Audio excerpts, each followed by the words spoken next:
ที่เปิ้งของหมู่เฮาทุกคนขอกราบนมัสการพระครูปริยัติยานุศาสตร์ที่ปรึกษาเจ้าคณะอำเภอเมืองเชียงใหม่เจ้ากราบนมัสการพระครูสมุวิศวรวรกิจเจ้าพมในการสถานีคลื่น104.50เมกะเฮิรตซ์เจ้าวาดวัดฝายหินเจ้ากราบนมัสการพระครูบดิกาสมัครญาณสีโลรองเจ้าวาดวัดฝายหินเจ้าเจริญพรนะพิสมัยสวัสดีพี่นันเจสีเจ้าครับสวัสดีครับแล้วก็สวัสดีหน่วยสว่างเมฆเนอะสักบืดก็เนอะจะไปห้ามมานะ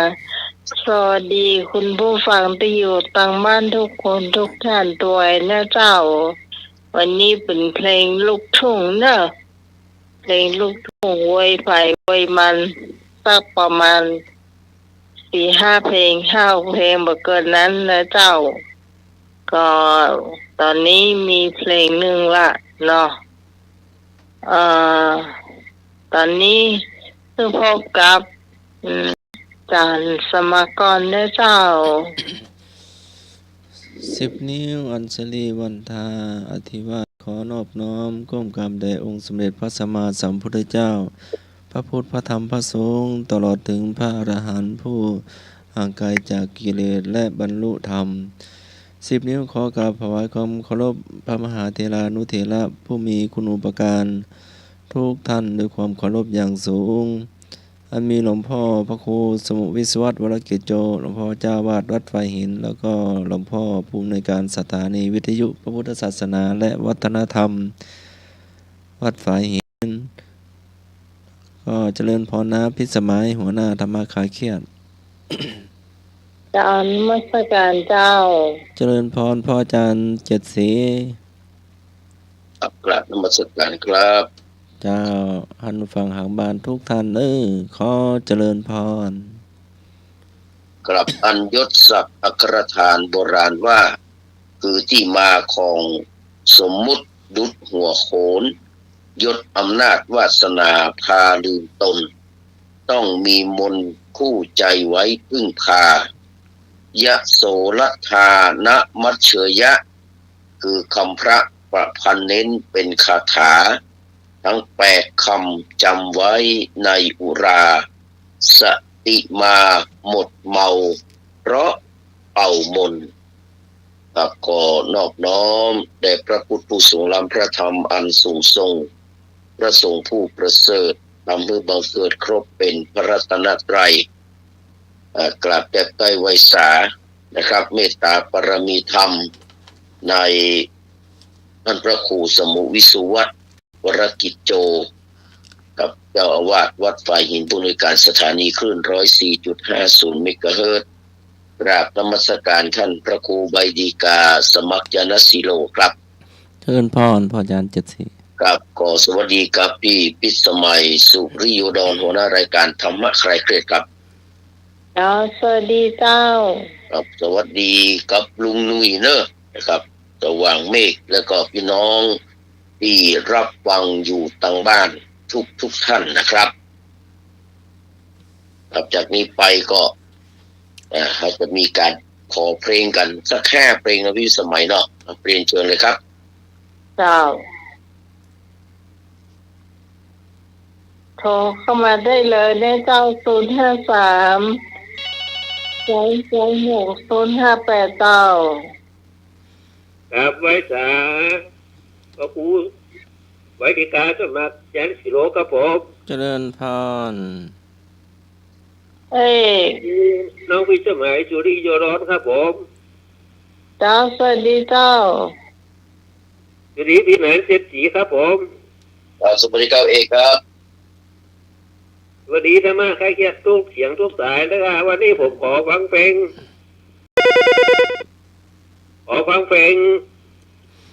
พระพุทธเจ้าสารเปิดมุมแดนครับผมอาจารย์สมัครเจ้าได้มาตรการครับไปนั่นมันต้องโทรนะเจ้ามันหมออากาศเนอะ 104006ไม่ต้องโทรเนอะเจ้ามันบอกออกอากาศเนอะ ครับผม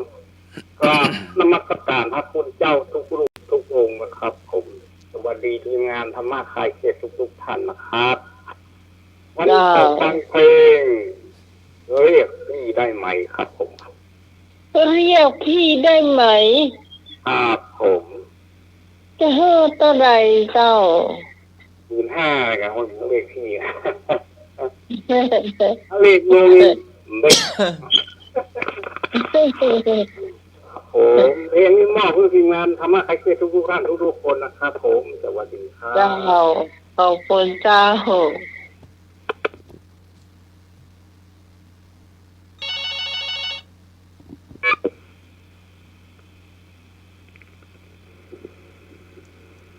สวัสดีเจ้าน มัสการครับผมแฟนพันธ์แท้ครับ เจ้าเริญพร วันนี้เอาเพลงนี้ดีกว่านะเทพธิดาดอยครับเทพธิดาดอยของนายแพทย์ของแพทย์หญิงอย่างหมูผมลืมชื่อไปแล้วครับเนาะครับนมัสการครับ พันธิวาเสวตานันท์ ฮัลโหลน้องหมาย เจ้า ทำหน้าคายเขี้ยวคู่คนตัวและสวัสดีพี่นางเก็บผี สวัสดีกวิพรครับ สวัสดีน้องหมายและวันนี้พี่ทอนแขวฟังเพลงอย่าเลิกอายเด้อแม่พ่อดีเจหน้าใหม่ชุดหล่อชุดสวยตัว เพลงอย่างก่อ อย่าเลิกอายเด้อของมนต์แคนแก่นคูณ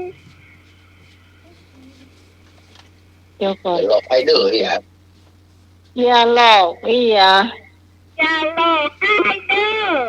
เช่นกัน อย่าหลอกไอเดอร์ เออ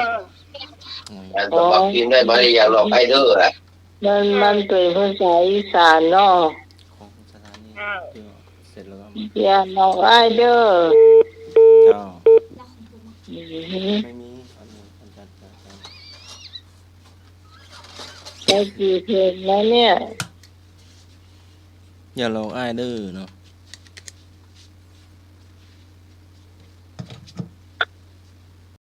มนต์แคนแก่นคูณน้ำสักหนึ่งสายใครจะมา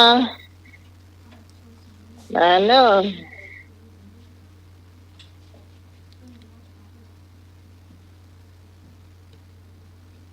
ก่อน ไอ้นึกมาขอกับนี่ไอ้นึก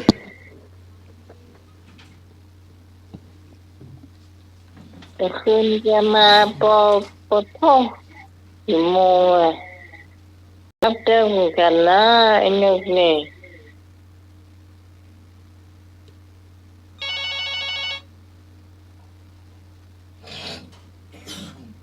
เจ้า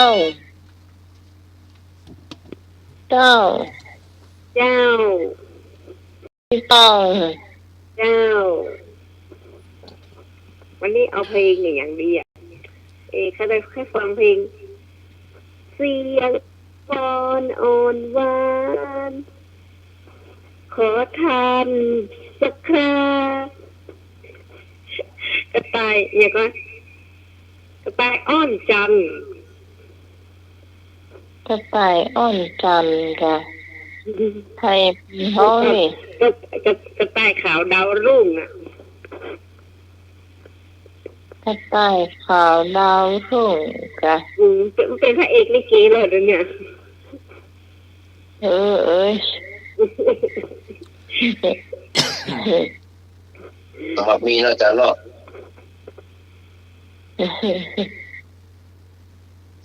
มีหน่อยท่านสมัคร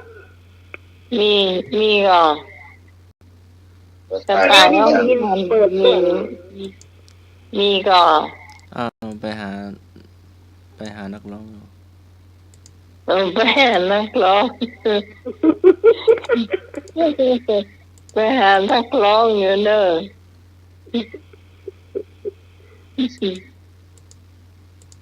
ที่ต้องขอเพลงก็หายากเนี่ยเนอะเนี่ยก็หายเนี่ยว่าเอาเพลงเนี่ยเขาก็เพลงนั้นก็จำปีลงไปฮะ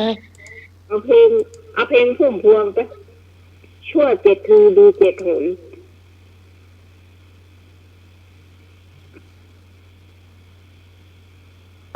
ถ้าเป็นชั่ว7 ทีดี7 หนแล้วมันจะมีคนห้อง2 คนเนาะเอาพุ่มพวงเจ้าบ่เอาตัวใสเอาพุ่มพวงเปลี่ยนแล้วเนอะเปลี่ยนเพลงแล้วเนอะถ้าเพลงเก่าพวกนี้ก็ถ้าเพลงที่กระต่ายไม้จันนี่ก็กระต่ายไม้จันไปกัน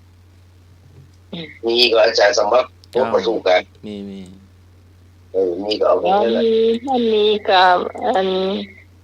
เพลงไม่รู้นี่ป่ะ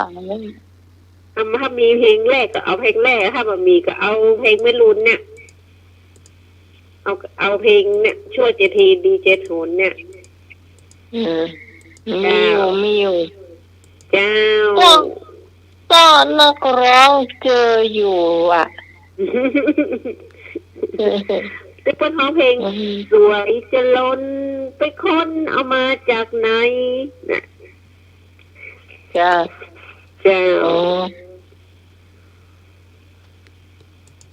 นั่ง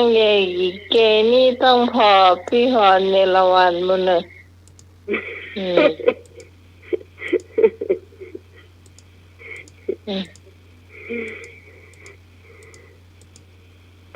มีก็เริ่มเปิดแล้วอาจารย์เอาเลยจ้าเจนเลยเป็นหลายเพลงแล้ว